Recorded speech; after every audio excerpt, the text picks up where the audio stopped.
ஹனுமான் பஞ்சமுக அவதாரம் எடுத்தது எதற்காக தெரியுமா? ராமருக்கும் ராவணனுக்கும் இடையே நடந்த போரின் இறுதியில் ராவணன் பாதாள லோக மன்னன் அகிராவணன் உதவியை நாடினான். அவனிடமிருந்து ராமர் லட்சுமணனை காக்க அனுமன் தனது வாளால் பாதுகாப்பு கோட்டையை உருவாக்கினார். அகிராவணன் ராவணனின் சகோதரனான விபீஷணனாக மாய உருவெடுத்து ராமரையும் லட்சுமணனையும் பாதாள லோகத்திற்கு பலி கொடுக்க மயக்க நிலையில் அழைத்துச் சென்றான்.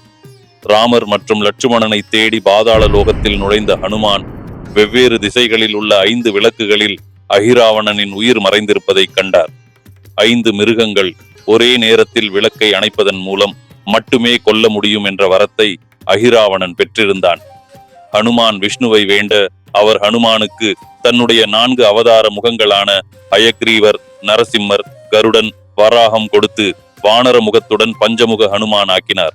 ஹனுமான் 5 முகங்களையும் வெவ்வேறு திசைகளில் பயன்படுத்தி விளக்கை ஒரே சமயத்தில் அணைத்து அகிராவணனை கொன்று ராமரையும் லட்சுமணனையும் காப்பாற்றினார்.